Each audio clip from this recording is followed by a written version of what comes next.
Gill Holland launched his career in producing movies and music and publishing music in the major metropolitan meccas of Paris and New York.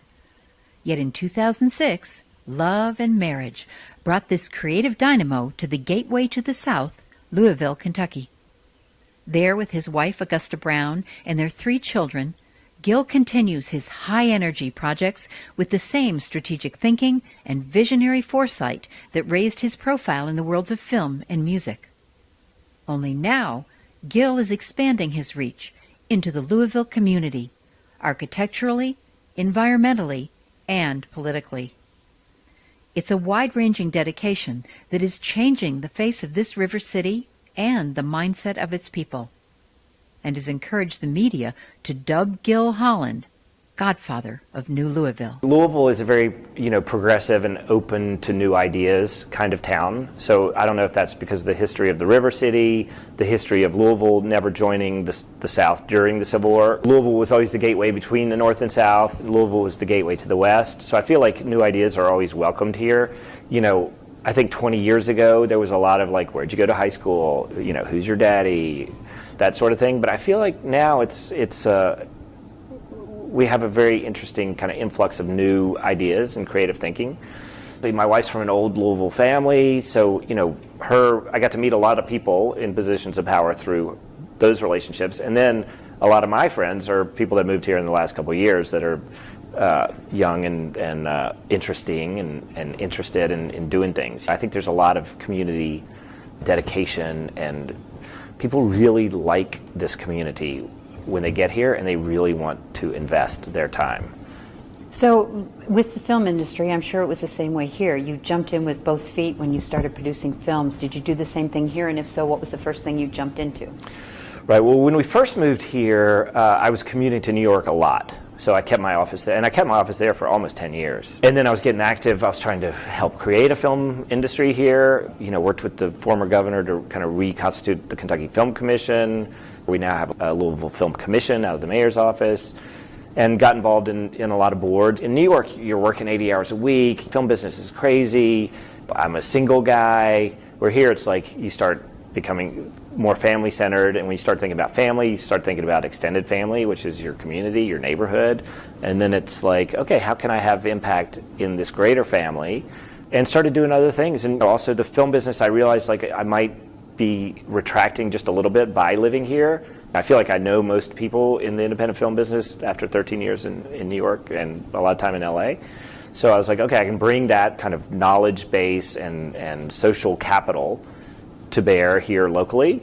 And then also started focusing a little more on the record label, because there's so much great music here in Louisville, and there's time out. Record label. We've made a huge leap from film to records. Where did that come from?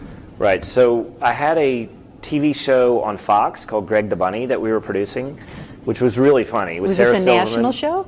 Oh yeah, we had 8.5 million viewers a week. We lasted one season. We should have lasted more, but long story. Really good show. So we made some money. One of the 3 times I actually made a nice chunk of change in the entertainment business. And instead of doing anything intelligent like buy a house or put down a mortgage, I started a record label. Well, a record label and a music publishing company, because I had experienced such frustration as a film producer licensing music for my films. And I kept thinking, like, some of these people should be paying me to use their music. I'm going to give them such exposure. They'll make money on the back end through the performance royalties when it plays on TV or around the world. And also, I fell in love with this Irish singer. This guy, Mark Geary, is just such a great singer. And when I finally saw him play, and it turned out he had been serving me drinks, he had been the bartender at my favorite bar in Manhattan on Houston Street. And my assistant came in one day and was like, that guy Mark Geary is playing at Mercury Lounge. And we're like, great. So I get tickets for everybody. We all go down to the show. And Irish Mark, the bartender from Botanica, gets up on stage and starts singing. And he's Mark Geary. And I've thought he was a famous singer in Ireland this whole time that I've been listening. You just found his music by licensing for one of your movies? Somebody had actually brought me a cassette tape of his music. And it had gotten kind of stuck in the tape deck. And so we'd listen to it a lot. And afterwards, I'm like, you're Mark Geary? I thought you were famous and lived in Ireland. And we were talking, and finally he's like, maybe you want to help me put out a record? And I was like, yeah. I was like, give me a day or two, I'll get you a contract. And I went and bought 2 books on the music industry the next day, read them. Both feet. Here we go again. Exactly. Jumped both feet in, wrote a 2-page contract. and we're now working on his sixth record, I think. We released a 2-song EP yesterday by a Kentucky cellist named Ben Solee. He's a fantastic artist, and we've worked with him on a couple other things. And we hooked up with Woodford Reserve, the great Kentucky bourbon, and he did a new version of My Old Kentucky Home in the Woodford Reserve Barrel House, which Woodford Reserve put on their Facebook page 2 days ago, and we're already at 150,000 views. And what a perfect time on Derby weekend. Exactly. So we're now talking lawyer, film producer, music industry executive, publisher, and then you come into the community. What happens here in Louisville that gets you started on that track? I like a small town. I'm from Davidson, North Carolina. I think there's 2,000 people that live there. I went to Chapel Hill. There's, 35,000 people, and I was there for 8 years. Basically, it took me to get through Chapel Hill. Yeah, I lived in the Village in Manhattan. I felt like I knew everybody in New York. If you live in the Village, the buildings are small. You see the same people, and there's a great community. Independent film is a great community. And it's very supportive. It's not Not the competitive Hollywood world? Yeah. The New York independent film scene is very supportive, and you really have to team up with lots of people because you're making independent films, so you're not paying people a lot of money. People have to do it for the love of the project.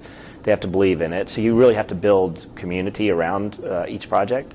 So coming to Louisville and then having our first child just changes your brain, and it's like, okay, how are we going to make this world a better place for our kids? Louisville is such an amazing, cool town.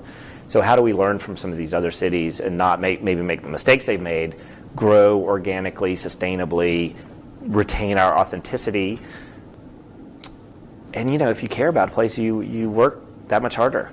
My favorite statistic about Louisville is that a city of our size, we're 1.2 million in the greater MSA. MSA. Metropolitan Statistical Area, I think that's what that is. And most cities our size support about 900 nonprofits. So nonprofits are volunteers and people serving on boards and giving away money. We have over 2,000 nonprofits in Louisville, Kentucky. Why is that? Because people care. There's a CEO of a big business here in town, and he always says, one of our hardest things is to get people to agree to take a job because they see Louisville, Kentucky, and they're like, what? I live in New York. So they get them here, finally, and that's a challenge. And then he says 2 years later, when we want them to go somewhere else, we can't get them to leave. So I think Louisville's that kind of place. Once people get here, they really realize, we have the amenities of a big city, but we're in a town.